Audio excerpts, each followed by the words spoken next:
मैं Ritu Rajput Pink Diamonds Agro Farm channel में आप सभी का स्वागत करती हूं। आज हम आए हैं रामनगर के सफारी एग्रो फार्म पे और यही जानना चाहेंगे कि पिक का जो व्यवसाय है वो किस तरीके से चल रहा है। आइए हम सफारी एग्रो फार्म के जो ऑनर हैं उनसे बात करते हैं। आइए। हेलो सर, कैसे हो आप? मैं ठीक हूँ मैम, आप कैसे हैं? हाँ जी, हम भी अच्छे हैं। सर, आप अपना इंट्रोडक्शन दीजिए ज़रा। मैडम, मेरा नाम विक्रम बलवारिया है जी। और हमारा जो सफारी एग्रो फार्म जी। बोल्डर पिगरी जो है रामनगर में स्थित है। हाँ जी। और ये उत्तराखंड आपका स्टेट पड़ता है, यहाँ पे है। और आपका जो है पिगरी फार्म के साथ साथ जो है हमारा एग्रीकल्चर का काम भी है जी, जिसमें कि अभी क्या नाम है धान कट के हम लोगों ने मटर लगा दी है। हाँ जी। दूसरा उसके साथ साथ एग्रीकल्चर के साथ साथ हमारा जो है होटल इंडस्ट्री से काम है जी, जिसमें कि हमारे अपने होटल और रिजॉर्ट्स हैं यहाँ पे। हाँ जी। जैसे कि मैम मैंने आपको बताया कि हमारे जो है दूसरा व्यवसाय जो है हमारा होटल इंडस्ट्री का है जी, जिसको कि हम 2004 से रन कर रहे हैं। और रिजॉर्ट खोलने से पहले हम लोगों ने बेसिकली होटल मैनेजमेंट करा, उसके बाद MBA करा है US से, कॉर्नेल यूनिवर्सिटी से। ओके। और हमारी जो प्रॉपर्टी है वो Jim Corbett National Park which is famous for the tiger reserve sanctuary. जी सर। यहाँ पे टाइगर्स हैं, लेपर्ड्स हैं और बाकी अन्य जीव जंतुएं हैं। हाँ जी। और यहाँ पे जो है जो आपका मैक्सिमम क्लाइंटेल है वो दिल्ली NCR, बॉम्बे या अब्रॉड का है। भिन्न भिन्न कंट्रीज से क्लाइंटेल आता है, यहाँ पे रुकता है टाइगर्स को देखने के लिए। जी। और यहाँ जिम कॉर्बेट में लगभग मान के चलिए कि 450 प्लस जो है टाइगर्स हैं कॉर्बेट के अंदर। जी।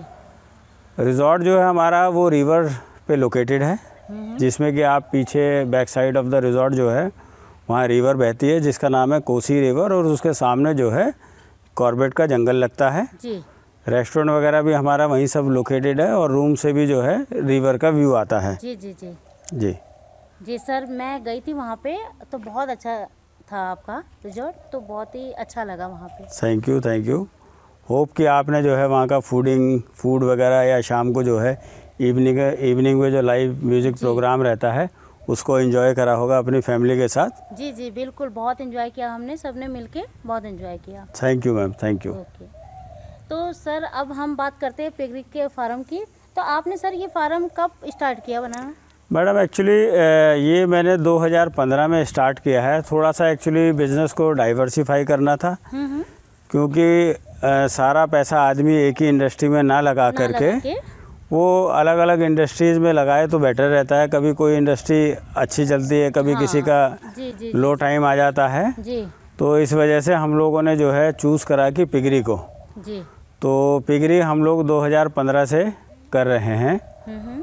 और स्टार्टिंग में हमने क्या नाम है लैंड रेस और लार्ज वाइट से काम स्टार्ट करा था अपने पिगरी फार्म में। जी। और लगभग 5-5.5 साल हो गए हमको इसमें इस काम को करते करते।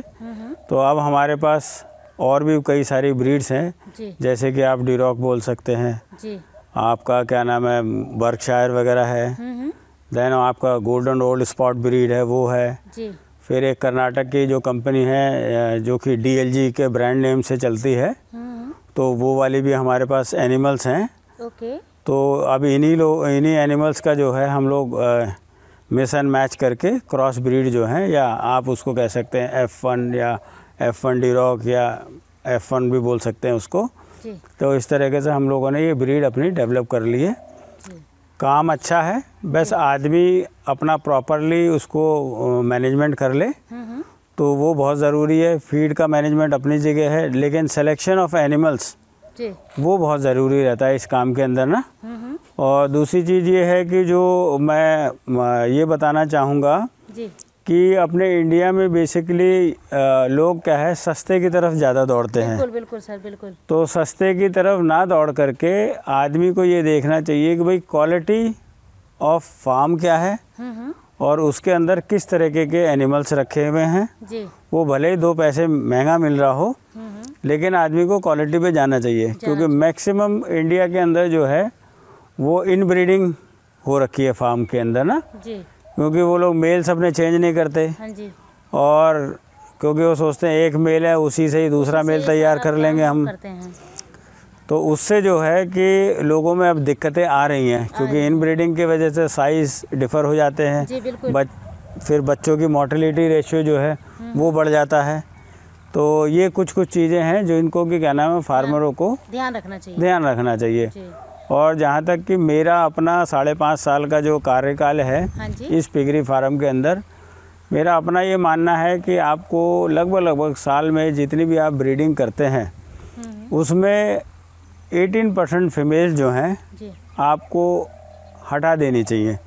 उनके कारण क्राइटेरियाज क्या होते हैं कि भाई मिल्क ना उतरना, बीमार बच्चे पैदा कर देना, उसके बाद मोर्टेलिटी रेशियो, बच्चों को प्रॉपरली पालन नहीं कर पाना। तो इस तरीके की फ़ीमेल जो होती हैं, क्योंकि जो आपका ब्रीडिंग स्टॉक है वही आपका प्रॉफिट की चाबी है। अगर वही आपका ख़राब होगा तो आप इस फार्म से कोई प्रॉफिट नहीं निकाल पाएंगे। ये है। तो सर आपने ये जो फार्म बना रखा है इसमें कितनी कॉस्ट आई होगी आपकी? मैडम इस फार्म के अंदर बेसिकली कॉस्ट तो काफ़ी लगी है, एक्सेप्ट लैंड एरिया। अगर हम लैंड एरिया को छोड़ दें तो जैसे कि आप देख पा रहे हैं ये हमारा ऑफिस है, वो हम लोगों ने जैसे कि फार्मर्स वगैरह आते हैं, रात बेरात हो जाती है तो वहाँ 2 बेडरूम डाइनिंग का हम लोगों ने प्रोविज़न दे रखा है यहाँ पे। और आगे जो है वो हमारा अपनी फीड बनाने की जो मशीन्स वगैरह हैं, मिक्सर, ग्राइंडर, या आप उसे स्टोर रूम भी बोल सकते हैं कि वो है उधर। तो यहीं पे हम लोग अपनी फीड बनाते हैं, क्योंकि जिस समय मैंने 2014 में सर्चिंग करना चालू करा था पिगरी फार्म्स के रिगार्डिंग, तो मैं बहुत सारे फार्म पे रात में 8-9 बजे करीब पहुंचा, तो वहाँ होटलों की भी व्यवस्था नहीं हो पाती, क्योंकि ये मैक्सिमम काम जो है गांव देहात में हो रहे हैं काम। तो गांव देहात में होटल्स वगैरह होते नहीं हैं। तो उस चीज़ को देख करके मैंने कहा कि अगर भविष्य में हम अगर पिगरी फार्म में जाते हैं तो हम एक रेजिडेंशियल जो है ब्लॉक, नए जो हमारे कस्टमर्स आएंगे या फार्मर्स आएंगे उनके लिए एक रेजिडेंशियल होना चाहिए। रात बेरात में खाना खाना है, कुछ करना है तो वो होना चाहिए वहाँ पे। इस वजह से जो है हमने ये ब्लॉक बनाया है। बिल्कुल सर, आपने बहुत अच्छा करा जो दूसरों के बारे में, फार्मरों के बारे में सोचा, जो दूर से आते वो स्टे कर सकते हैं। जी जी जी जी बिल्कुल। तो सर आप अपने जानवरों को क्या फीड खिलाते हैं? मैडम जो हमारा जो जानवरों का फीड है, अलग अलग तरीके की फीड है। बच्चों के लिए प्री स्टार्टर है, फिर स्टार्टर है, फिर आपका ग्रोवर है, फिनिशर है, फिर फीमेल्स के लिए आपका ब्रीडिंग वाला है, फिर लैक्टेटिंग है। ये इस तरीके की 4-5 तरीके की फीड्स हैं जो कि हम खुद ही बनाते हैं, जिसमें कि मेन रोल प्ले करता है आपका कॉर्न एंड सोया।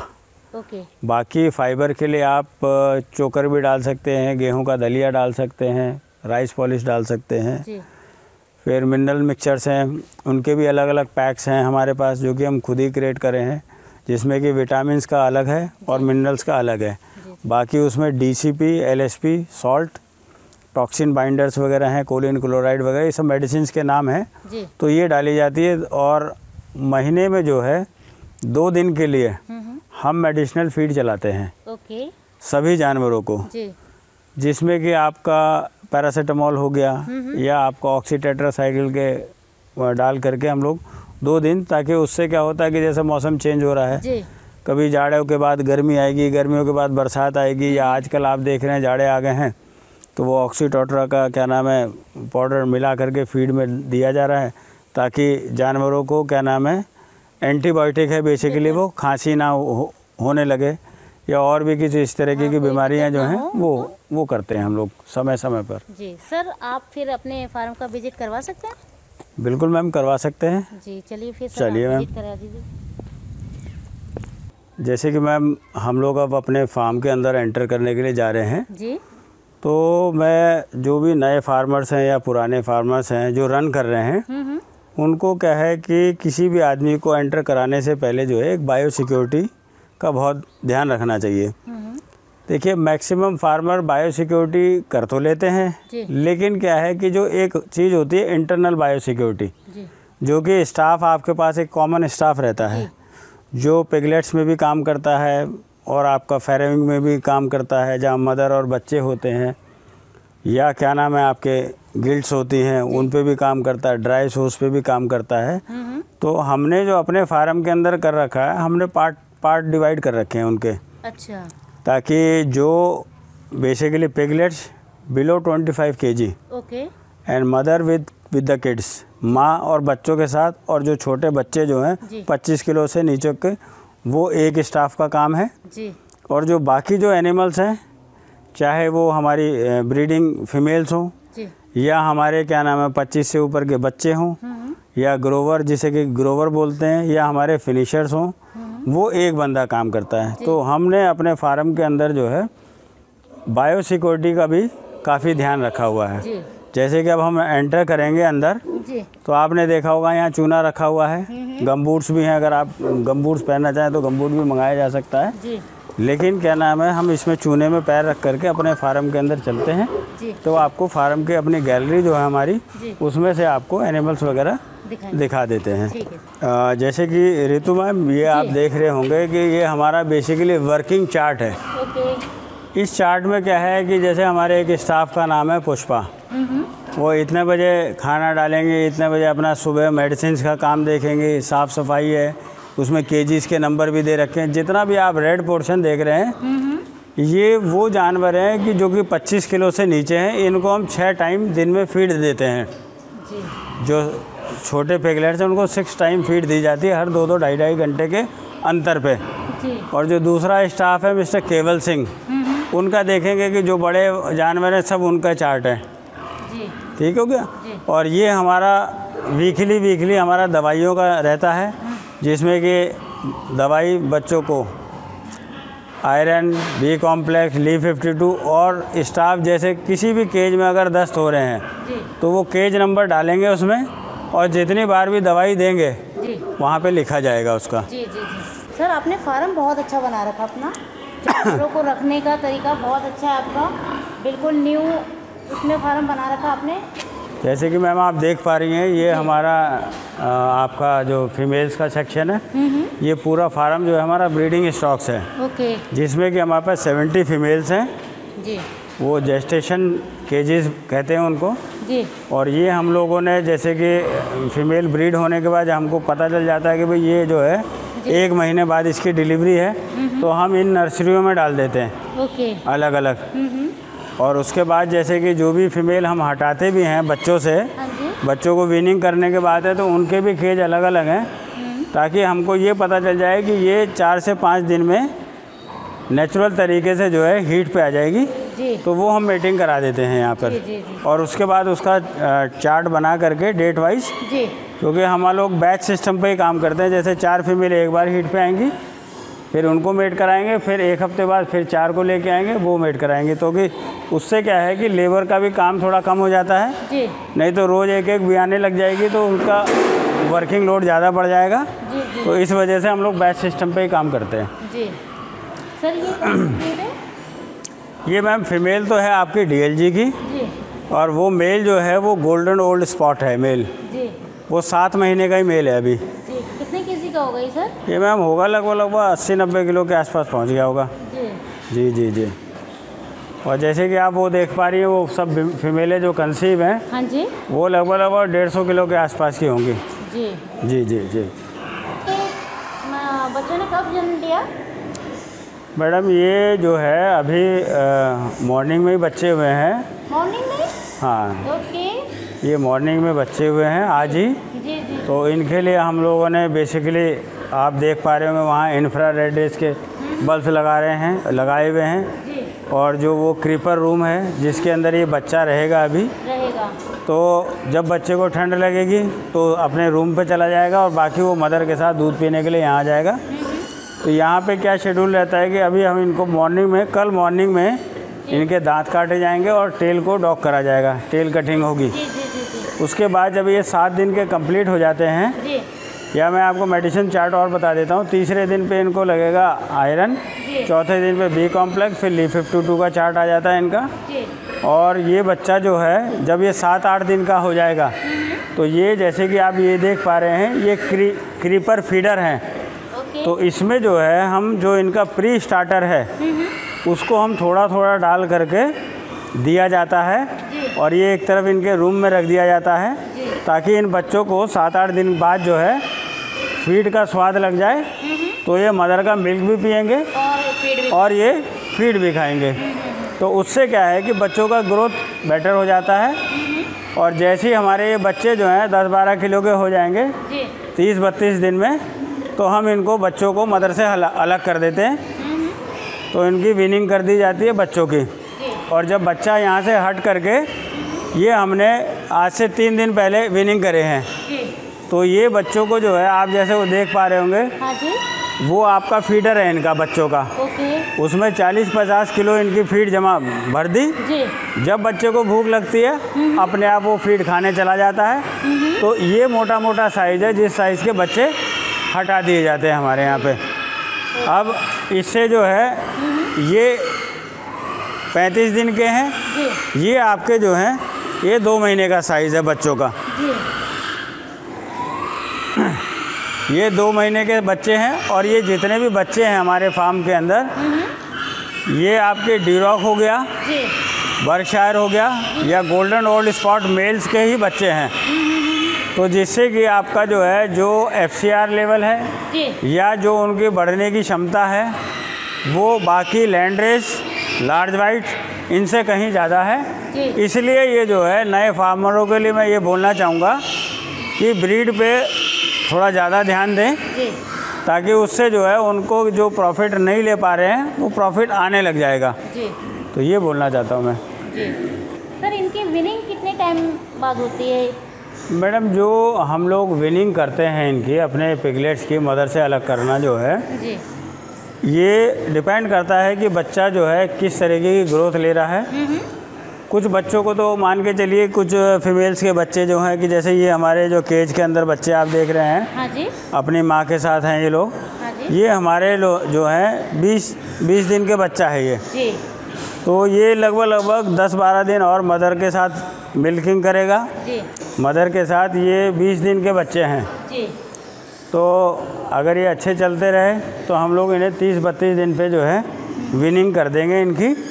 और जैसे कि आप देख पा रहे हैं कि वो हमने इन पे क्रीपर फीड के लिए जो है वो डब्बे रखे हुए हैं स्टील के, जिनको कि सुबह शाम 2 बार हम इनकी धुलाई कराते हैं। और उसमें क्या है, ये फीड अपने मदर का मिल्किंग भी करते हैं और फीड भी खा लेते हैं। तो उससे ये एडवांटेज होता है कि जब आप 30-32 दिन पे बच्चों को हटाते हैं तो बच्चों को एक तो शौक़ नहीं लगता है कि भाई अभी तक तो दूध पी रहे थे, अब हमको फीड खानी पड़ रही है ज़बरदस्ती। तो ये बच्चा जो है खुशी खुशी फीड भी खा रहा है और खुशी से अपनी मदर का मिल्किंग कर रहा है। तो 30-32 दिन के बच्चे हम लोग हटा देते हैं। जैसे कि मैंने पहले आपको विनिंग वाले बच्चे जो हैं C1 में, केज C1 में दिखाए थे, वो हमारे विनिंग वाले बच्चे थे। तो सर ये इनका प्रेगनेंसी पीरियड कितना होता है? मैडम, इनका प्रेगनेंसी पीरियड होता है 114 डेज़ टू 115। जी।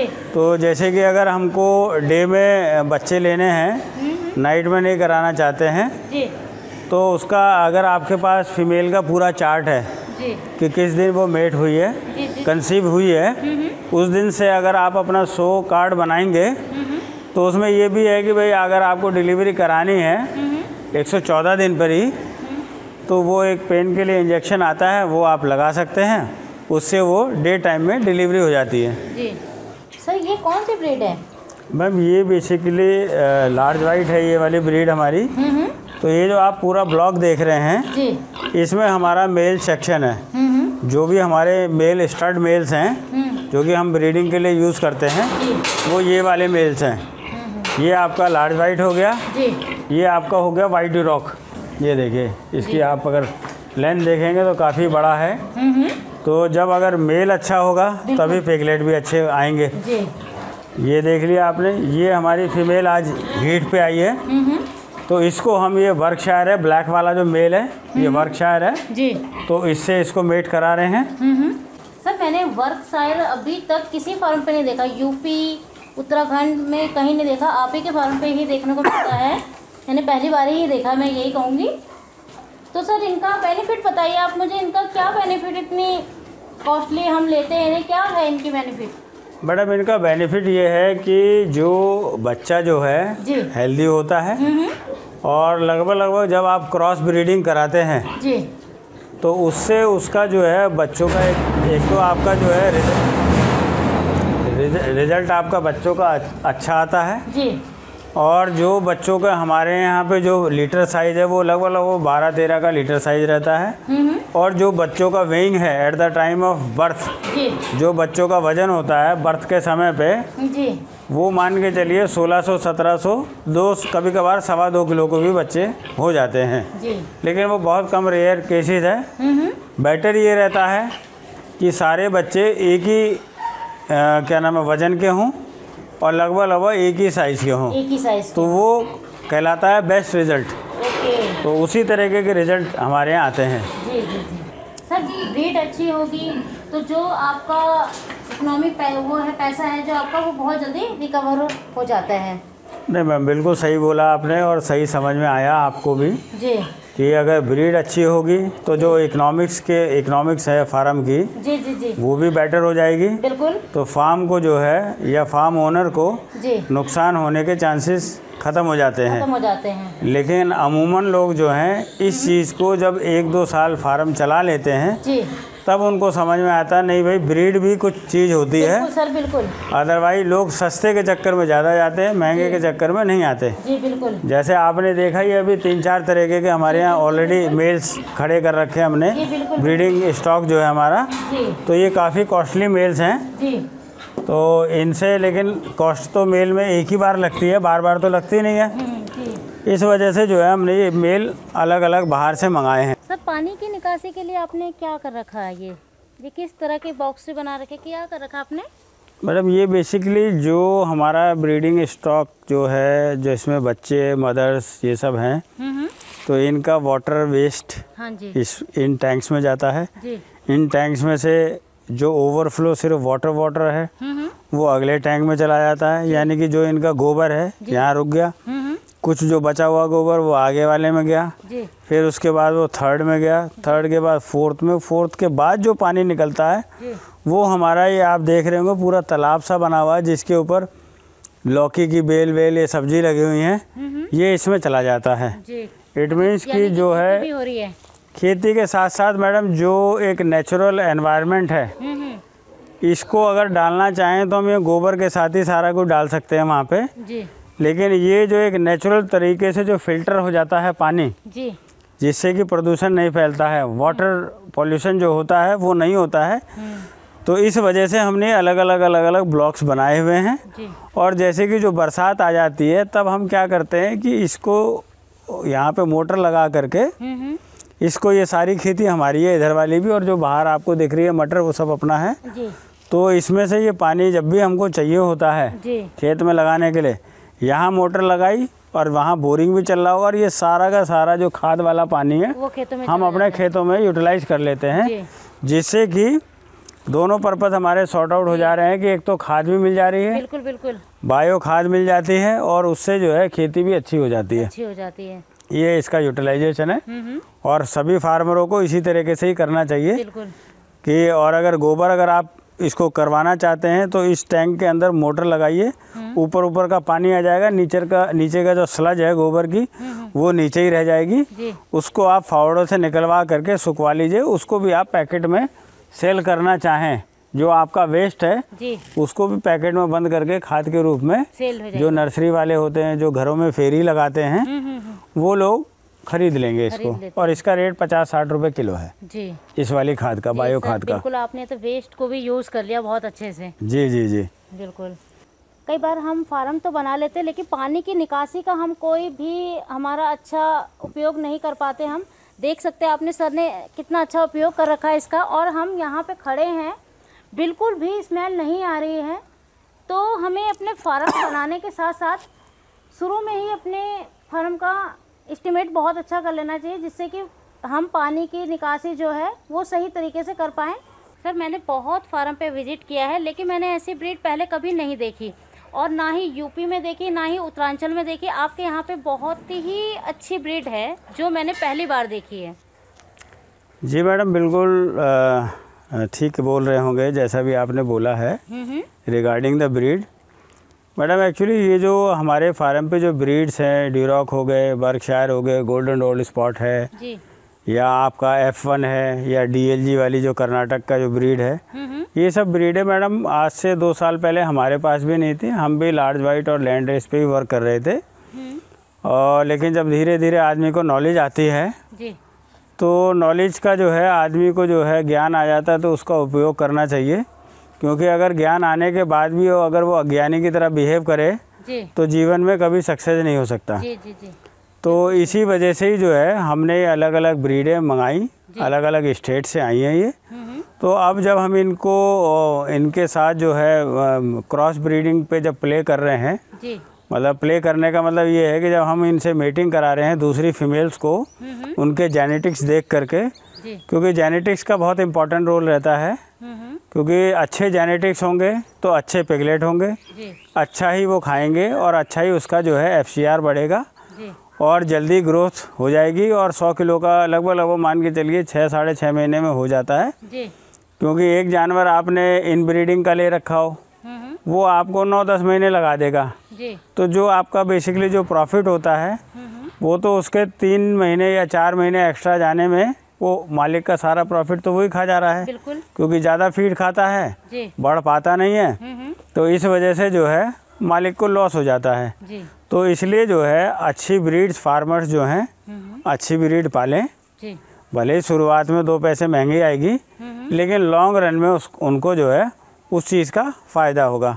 मेरा तो मानना यही है। क्योंकि हमें भी जो है 5-6 साल हो गए अपना ये पिगरी फार्म के अंदर, तो हमने स्टार्टिंग से ही जो है इसको एज ए इंडस्ट्री की तरह देखा है। ये नहीं कि सिर्फ जैसे लोगों की मानसिकता है कि अरे यार सुअर है, कुछ भी खा लेगा, कहीं पड़ा रहेगा, कैसे ही कर लो। तो वो सब चीज़ें हमने नहीं करी हैं। और मेरे ख्याल से वो सब चीज़ें जो हैं आपने हमारे फार्म के अंदर पाया भी होगा कि सब सेक्शंस जो हैं अलग बने हुए हैं।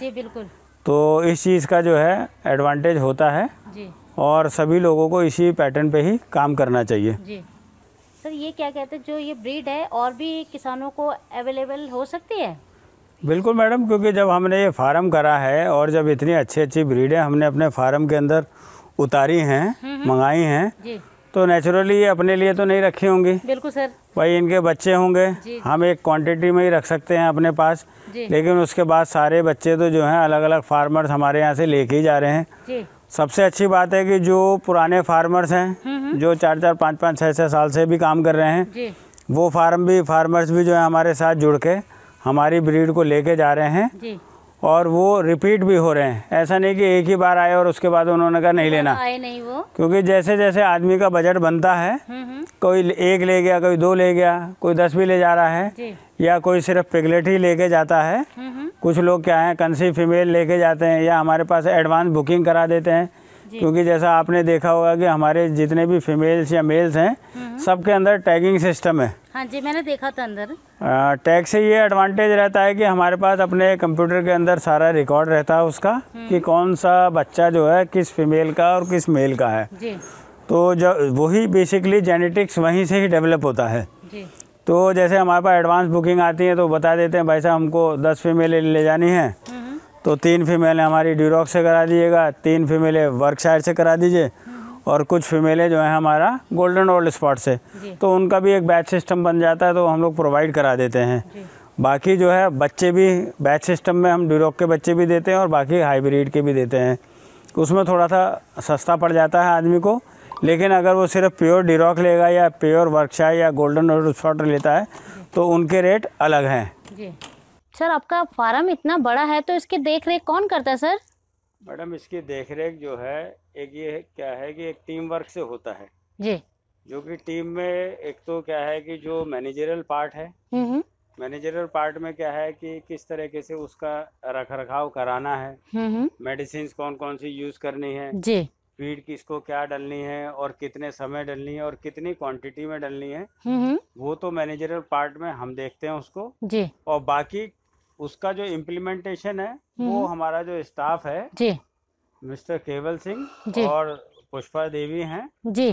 तो मैं उनसे आपकी मुलाकात कराता हूँ और 2 मिनट उनका भी जो है उनसे भी उनके एक्सपीरियंस जो है फार्म में किस तरीके से मैनेजमेंट होता है ये खुद वो अपने शब्दों में बताएंगे जी। तो पुष्पा जी आप यहाँ पे काम कैसे करते हैं?